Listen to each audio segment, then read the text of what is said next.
राधे राधे। कामदा एकादशी का महत्व। सनातन धर्म में एकादशी तिथि का अत्यंत महत्व है। हर महीने में 2 एकादशी आती है, एक कृष्ण पक्ष में और एक शुक्ल पक्ष में। एकादशी का अर्थ है 11वां तिथि, जो उपवास, संयम और भक्ति का दिन होता है। कामदा एकादशी चैत्र मास के शुक्ल पक्ष की एकादशी है। यह वर्ष की पहली शुक्ल पक्ष की एकादशी होती है, जिसे व्रतों की शुरुआत के रूप में भी जाना जाता है। कामदा शब्द का अर्थ होता है कामनाओं को देने वाली। इस व्रत की विशेषता यह है कि यह हर प्रकार की मनोकामना को पूर्ण करती है, पापों का नाश करती है और अग्निदोष, ब्रह्म हत्या, गौ हत्या जैसे महापापों का भी प्रायश्चित करती है। धर्मराज युधिष्ठिर ने श्री कृष्ण से पूछा, हे जनार्दन, चैत्र शुक्ल एकादशी का क्या नाम है? इसकी क्या कथा है? कृपया विस्तार से कहें। भगवान श्री कृष्ण ने कहा, हे धर्मराज, इस एकादशी का नाम है कामदा एकादशी। अब मैं तुम्हें वह पौराणिक कथा सुनाता हूँ जो अत्यंत चमत्कारी है।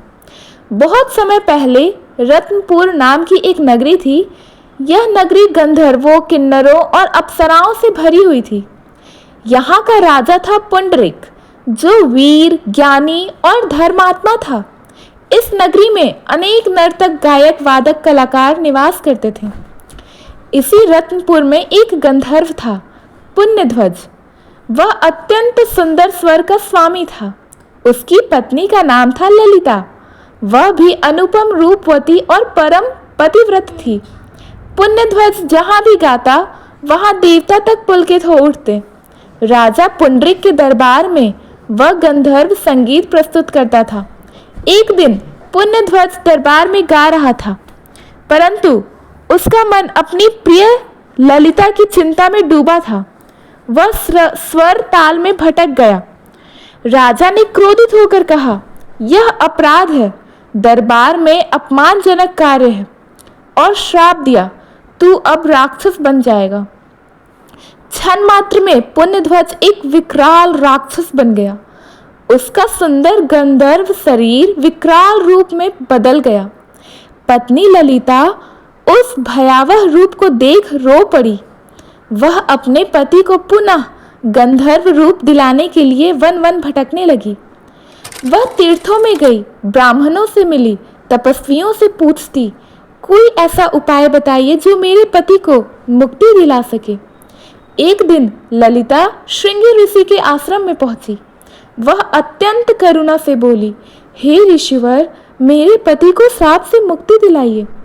ऋषि ने ध्यान करके कहा, हे देवी, चैत्र शुक्ल एकादशी को कामदा एकादशी कहा जाता है।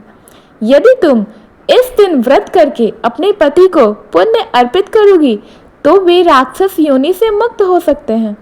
ललिता ने व्रत किया, दिन भर उपवास रखा, भगवान नाम का जाप किया, श्री हरि की पूजा की और अगले दिन पति को पुण्य फल समर्पित किया। क्षण भर में राक्षस का शरीर नष्ट हो गया। पुण्यध्वज पुनः सुंदर गंधर्व बन गया। देवता भी इसी चमत्कार को देखकर चकित हो गए। कामदा एकादशी की व्रत विधि इस प्रकार है। एक दिन पूर्व यानी कि दशमी को सात्विक भोजन लें। एकादशी को प्रातः स्नान कर श्री हरि का ध्यान करें। व्रत रखें, फलाहार या निर्जला, जैसा आपकी इच्छा। भगवान विष्णु की प्रतिमा स्थापित करें। तुलसी पत्र, पीले फूल, पंचामृत, दीप आदि से पूजन करें। ओम नमो भगवते वासुदेवाय का जाप करें। रात्रि जागरण करें।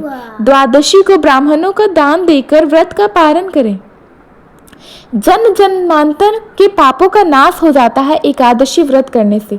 व्यक्ति भय, रोग, दरिद्रता, मोह से मुक्त हो जाता है। मनोकामनाएं भी पूरी होती है। विवाह में विलंब, संतान की इच्छा, मानसिक तनाव सब दूर हो जाते हैं। यह व्रत यक्ष, गंधर्व, मनुष्य, ब्रह्म, राक्षस आदि सभी को मोक्ष देता है। पद्म पुराण, स्कंद पुराण और विष्णु पुराण में इसका उल्लेख है। इसे कामदामिनी एकादशी भी कहा जाता है। आज के युग में जब रिश्ते टूट रहे हैं, इच्छाएं अधूरी हैं, मन अशांत है, तब कामदा एकादशी एक दिव्य साधना बनकर जीवन में शांति, प्रेम और विश्वास लाती है। कामदा एकादशी न केवल एक धार्मिक तिथि है, बल्कि यह भगवान के साथ आत्मा का संवाद है। यह व्रत जीवन में नव ऊर्जा, आशा और प्रेम का संचार करता है।